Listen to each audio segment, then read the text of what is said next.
मोक्षदा एकादशी के दिन भगवान श्री हरि की पूजा आराधना की जाती है। धार्मिक मान्यता है कि आज के दिन ही भगवान श्री कृष्ण ने अर्जुन को गीता का उपदेश दिया था। इसलिए मोक्षदा एकादशी को गीता जयंती भी मनाई जाती है। कहा जाता है कि आज के दिन व्रत रखने से भक्तों के सभी पाप नष्ट हो जाते हैं और अंत में मोक्ष की भी प्राप्ति होती है। इस बार मोक्षदा एकादशी की सही तिथि को लेकर लोगों में बहुत ज़्यादा असमंजस है। तो आज की इस वीडियो में आप जानेंगे साल 2023 में मोक्षदा एकादशी की सही तिथि, शुभ मुहूर्त और व्रत पारणा के सही समय के बारे में। इस बार एकादशी तिथि प्रारंभ होगी 22 दिसंबर शुक्रवार की सुबह 8:17 से और समाप्त होगी 23 दिसंबर शनिवार की सुबह 7:12 पर।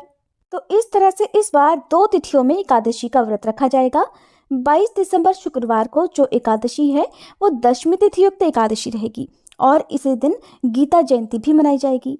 दशमी तिथि युक्त एकादशी का जो व्रत है वो सभी गृहस्थ जन रख सकते हैं और जो दूसरी एकादशी है वो है 23 दिसंबर शनिवार को। इस दिन द्वादशी तिथि मिली हुई एकादशी है। जितने भी वैष्णव संप्रदाय के इस्कॉन से जुड़े हुए लोग हैं वो आज के दिन व्रत रखते हैं।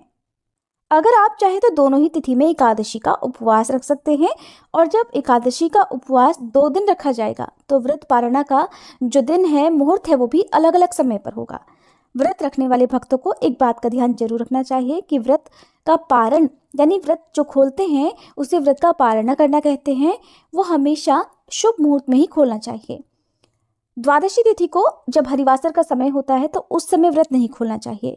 तो जो लोग दशमी तिथि युक्त एकादशी का व्रत रखेंगे उन्हें व्रत पारणा करते समय इस बात का विशेष ध्यान रखना है कि हरिवासर का समय समाप्त होने के बाद ही आप उपवास खोलें। और द्वादशी तिथि प्रारंभ होगी 23 दिसंबर शनिवार की सुबह 7:13 से।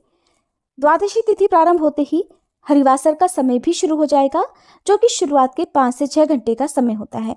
द्वादशी तिथि समाप्त होगी 24 दिसंबर रविवार की सुबह 6:24 पर। इसके बाद से त्रयोदशी तिथि प्रारंभ हो जाएगी। अब जो लोग 22 दिसंबर शुक्रवार को एकादशी का व्रत रखेंगे उन्हें 23 दिसंबर शनिवार की दोपहर 1 बजे से 1:45 के बीच में अपना उपवास खोलना होगा। ध्यान रखें कि सुबह के समय आप पूजा कर सकते हैं, दान दे सकते हैं, लेकिन जो भी अन्न या नमक का सेवन करना होता है वो आपको शुभ मुहूर्त में ही करना होता है। इससे पहले आप किसी भी प्रकार का अन्न ग्रहण नहीं कर सकते।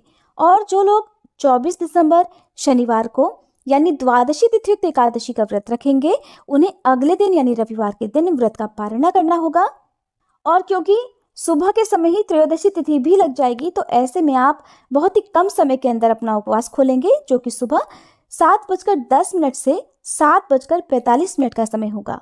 उम्मीद है तिथि को लेकर आपके मन में जो भी असमंजस है वो अब दूर हो गया होगा। अब जानिए कि एकादशी की पूजा आपको कैसे करनी है और मोक्षदा एकादशी इतनी खास क्यों होती है। तो मोक्षदा एकादशी के दिन आप जब व्रत रखें तो सुबह जल्दी उठकर घर की साफ सफाई करके स्नान करें और इस दिन भगवान विष्णु का पूजन पीले रंग की सामग्रियों से जरूर करें। भगवान को स्नान कराकर पीला चंदन लगाएं, पीले वस्त्र अर्पित करें, पीले पुष्प अर्पित करें और पीले ही रंग के फल या पीली मिठाइयों का भोग भगवान को आज के दिन लगाना चाहिए। क्योंकि इस दिन को गीता जयंती के रूप में भी मनाया जाता है तो आप भगवत गीता की पुस्तक का पूजन भी आज के दिन करें, भगवत गीता का पाठ करें और यदि संभव हो तो भगवत गीता की पुस्तकों का दान ऐसे लोगों को करें जो इन पुस्तकों को पढ़ने में समर्थ हो, इन पुस्तक के प्रति लोगों के मन में श्रद्धा हो। आप मंदिर में भगवत गीता की पुस्तक का दान कर सकते हैं। ध्यान रखें कभी भी अयोग्य व्यक्तियों को धार्मिक पुस्तकों का दान नहीं करना चाहिए। यदि आप ऐसा करते हैं तो उसका दोष आपको लग सकता है। सुबह को धूप दीप जलाकर भगवान विष्णु के मंत्रों का जाप करें। ओम नमो भगवते वासुदेवाय, ओम श्री विष्णवे नमः या फिर हरे कृष्णा मंत्र का जाप भी आप सच्चे मन से कर सकते हैं। साथ में माँ लक्ष्मी जी का पूजन करें, भगवान श्री कृष्ण का पूजन आज के दिन करें, व्रत की कथा पढ़ें सुने और अपना व्रत प्रारंभ करें। सुबह को आप केवल फलों का ही भोग भगवान को लगाएं। इसके अलावा आप मेवों का भोग भी भगवान को अर्पित कर सकते हैं। दिन भर उपवास रखें, शाम के समय एक बार फिर से विधि विधान से पूजा करें। भगवान को आप दोनों ही समय भोग लगाएं और साथ में तुलसी पत्र जरूर रखें। अगले दिन शुभ मुहूर्त में व्रत का पारण करने से पहले पूजन करें, दान की सामग्रियों का पूजन करें और अपनी सामर्थ्य के अनुसार, जैसी आपकी श्रद्धा सामर्थ्य हो उसके अनुसार मौसमी वस्त्रों का, मौसमी फलों का दान करें, पीली वस्तुओं का दान करें और व्रत का पारणा तुलसी पत्र और जल से ही आप करें। सबसे शुभ माना जाता है जो लोग व्रत का पारणा करते समय तुलसी पत्र मुख में रखते हैं, उनके सभी पापों का नाश हो जाता है और उनका व्रत भी भगवान विष्णु स्वीकार करते हैं। तुलसी पत्र के अलावा आप भगवान विष्णु को बेर, आंवले भी अर्पित कर सकते हैं। एकादशी और द्वादशी तिथि के दिन घर में शुद्ध सात्विक भोजन बने। एकादशी के दिन चावल का प्रयोग नहीं किया जाता है। महिलाओं को सिर से स्नान इस दिन नहीं करना चाहिए। एकादशी के दिन तुलसी जी में जल अर्पित नहीं किया जाता है।